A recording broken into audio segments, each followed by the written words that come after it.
Dios sabe lo que hace.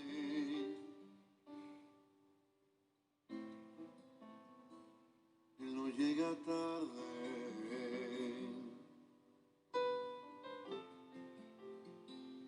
Él no se equivoca. Él está en control.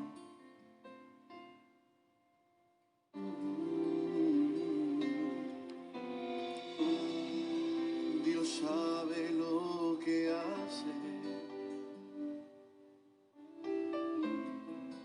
Aún en lo inexplicable.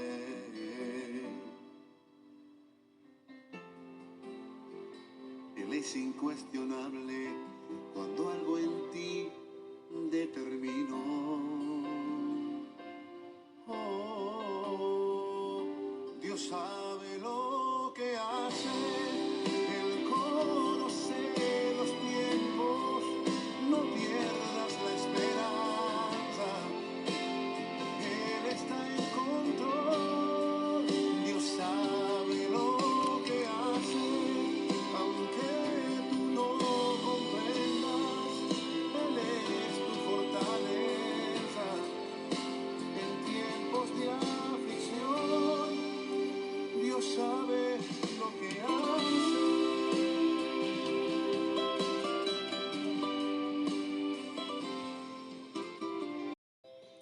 Padre, te damos gracias, mi Dios, por este nuevo día, Señor. Gracias por tu misericordia, Señor.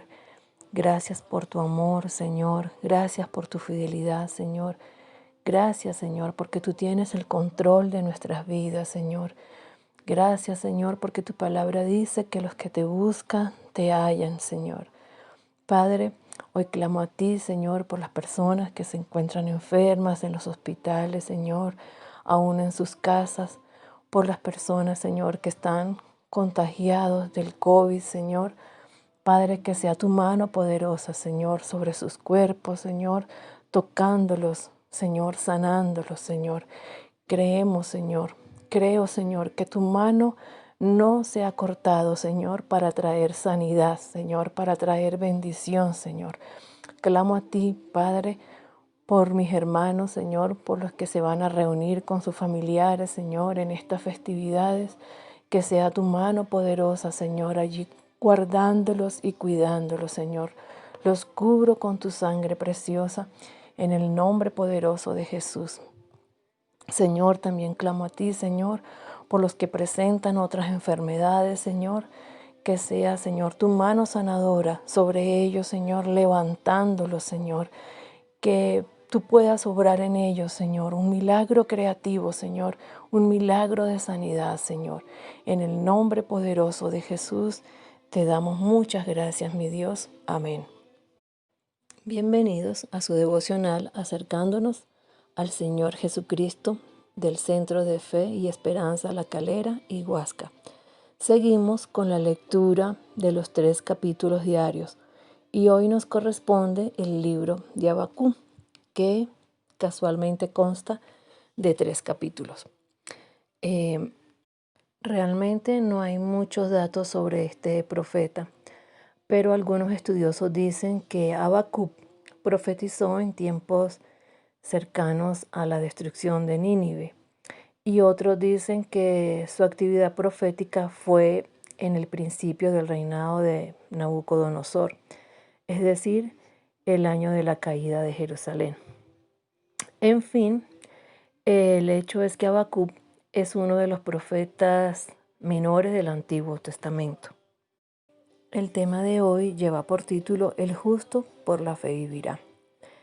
Estudiando Habacuc me llama la atención el conocimiento que él tenía de Dios. Pero vamos a tener en cuenta que cuando la Biblia habla de conocer, no se refiere a distinguir a alguien, sino cuando la Biblia habla de conocer, se refiere al grado de intimidad que hay entre dos personas, a la relación que hay entre dos personas, a esa intimidad que hay en esas personas. En este caso, entre Dios y Habacuc había una relación de intimidad, a tal punto que el capítulo 1 de Habacuc inicia justamente con un diálogo entre el profeta Habacuc y Dios. Y dice así en el versículo 1 del capítulo 1, profecía que el profeta Habacuc recibió en una visión. Y dice en el versículo 2, ¿hasta cuándo, Jehová? Gritaré sin que tú escuches, y clamaré a causa de la violencia sin que tú salves. ¿Por qué me haces ver iniquidad y haces que vea tanta maldad? Ante mí solo hay destrucción y violencia, pleito y contienda se levantan. A Habacuc le parece injusto lo que está sucediendo con Judá, con el pueblo de Judá, con el pueblo de Israel. Él no comprende por qué Dios permite que pasen cosas malas, pues él ve que su nación practica violencia, injusticia, pleitos, contienda, maldad, iniquidad, y lo peor es que es entre ellos mismos. Ellos se habían apartado de la ley de Dios y se habían alejado totalmente de Dios.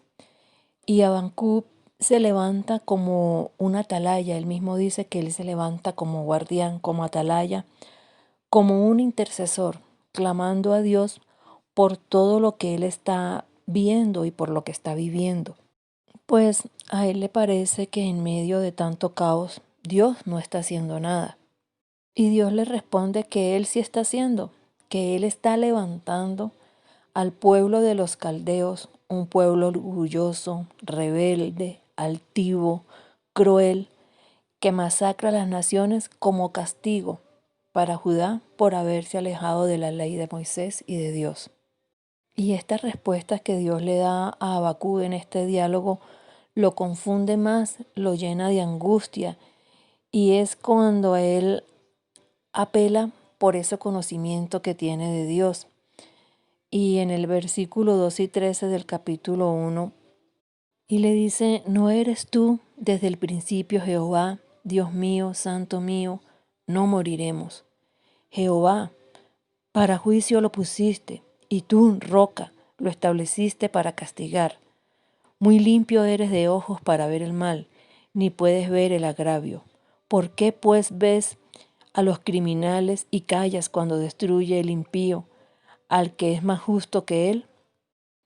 Él no entendía por qué si Dios es eterno, por qué si es santo, por qué si es roca, por qué si es justo, por qué si es puro.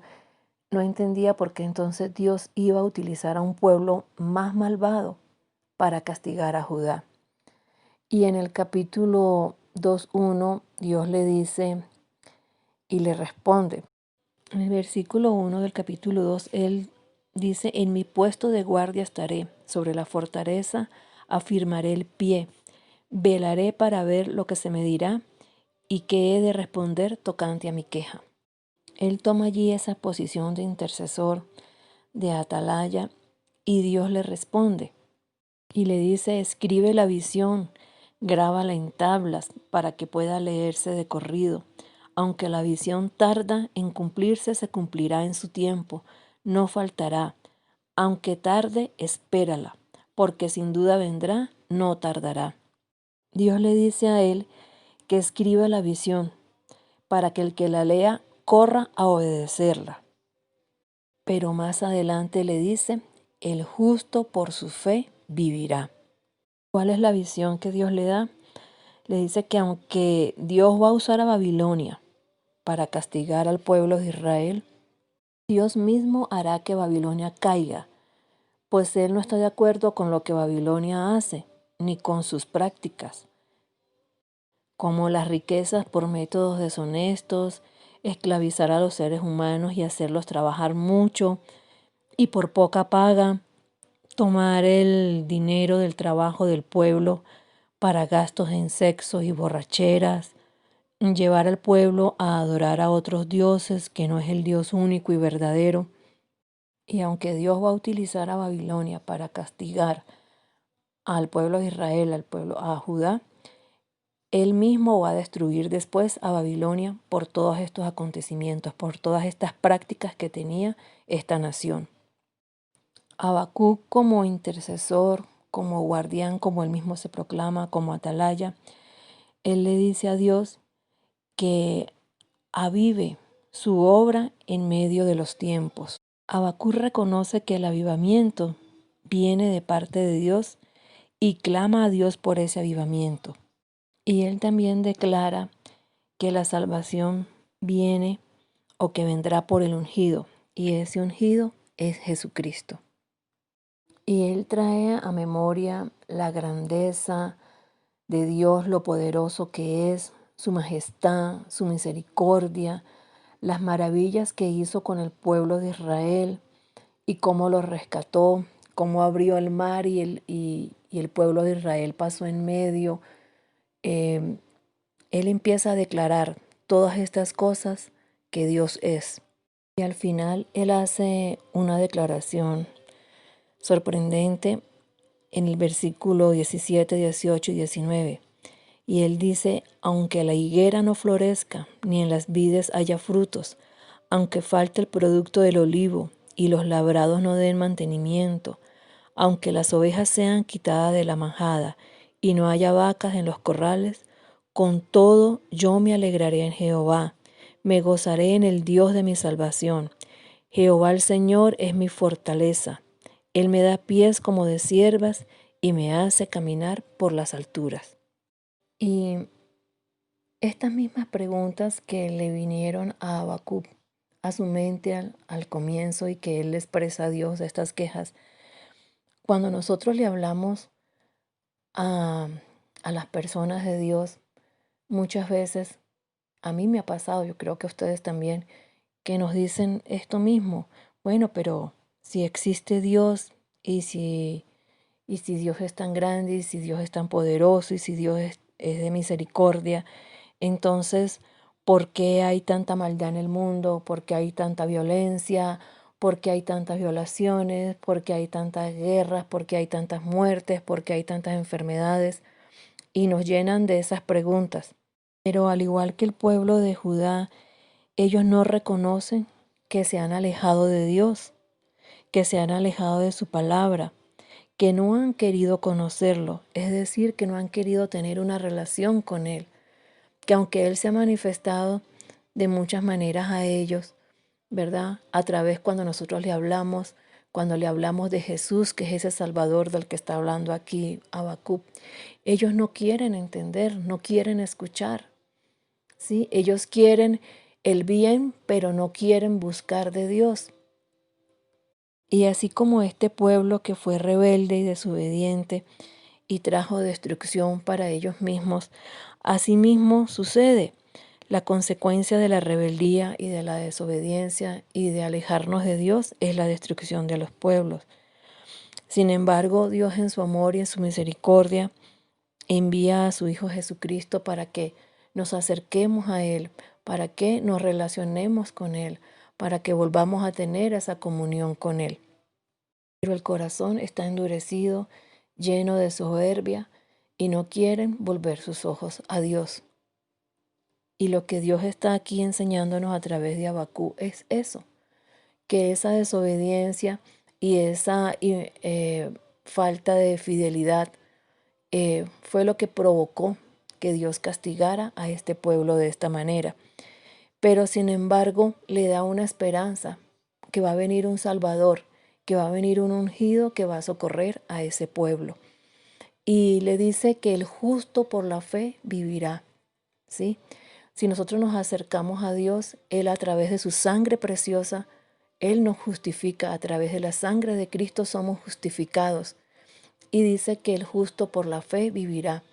También necesitamos entonces esa medida de fe, como la que tuvo Habacuc. Y esta parte de Habacuc me recuerda también a la vida de Job, ¿verdad?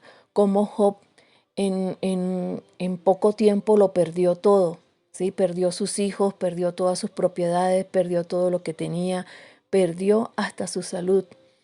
Pero su poco conocimiento que él tenía de Dios, porque él dijo, de oídas te conocía, pero ahora mis ojos te ven. Él llegó a decir, aunque él me matare, en él esperaré.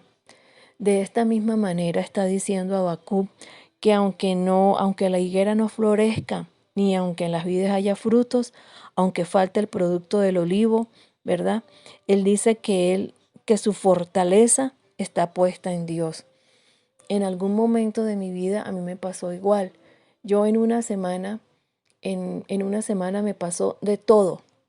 Yo creo que a lo largo de mi vida fue un tiempo de mucha aflicción, de mucho sufrimiento. Y yo decía, Señor, solamente si yo sé que tu mano está sobre mí, no importa que lo haya perdido todo, no importa lo que esté pasando a mi alrededor, ¿sí? Y así como dijo aquí Dios en su palabra, el justo por la fe vivirá. Lo que me mantuvo en ese tiempo de aflicción fue mi fe puesta en Dios, ¿sí? Y yo me acuerdo que en ese tiempo de angustia yo abrí la palabra de Dios y justamente caí en este versículo. Y yo empecé a orar y a declarar este versículo y a decirle, Señor, con todo yo me alegraré en Jehová, me gozaré en el Dios de mi salvación. Jehová es el Señor y es mi fortaleza. Él me da pies como de sierva y me hace caminar por las alturas. Y yo le decía, Señor, tu gozo es mi fortaleza. Señor, yo puedo perderlo todo, pero que no pierda mi gozo, Señor. No permitas que pierda mi gozo, no permitas que pierda mi fe en ti. Y a eso era lo que Dios se refería aquí cuando le dijo a Habacuc, el justo por la fe vivirá. Entonces ya Habacuc empieza a fortalecerse en el Señor, ¿sí? A vivir por fe. Y seguramente así ha pasado contigo. Has perdido muchas cosas o has vivido momentos de aflicción y de tribulación, pero Dios te está diciendo hoy, el justo por la fe vivirá. Y te da esta palabra, ¿sí? Que con todo te puedas alegrar en Jehová, que te goces en Él, en el Dios de tu salvación, que Él es tu fortaleza. Y cree que Él te da pies como de sierva y en las alturas te hace andar. Pero también Dios aquí nos da una enseñanza a través de esta palabra, a través de Habacuc, y es que Él también se paró como atalaya, como guardián por su nación, a clamar y a interceder por su nación. Y también nos corresponde a nosotros como creyentes también esa parte, interceder por los nuestros, interceder por nuestra nación. Padre, te damos gracias, Señor, por esta palabra. Señor, ella nos dice que el justo por fe vivirá, Señor. Señor, te pedimos perdón si a veces nos ha faltado fe, Señor, para creer y confiar en tus promesas, Señor, para creer que tu mano poderosa siempre va a estar con nosotros. Señor, te pedimos, Señor, que tú, si nuestra fe ha menguado, Señor, que aumentes nuestra fe, Señor. Padre, no permita, Señor, que las tribulaciones, que los afanes de esta vida, Señor, nos quiten el gozo, porque tu gozo es nuestra fortaleza, Señor. Aunque no veamos nada, aunque todo lo veamos oscuro, Señor, que podamos sostenernos, Señor, en el gozo de nuestra salvación. Gracias, Señor, por esta palabra, en el nombre de Jesús. Amén.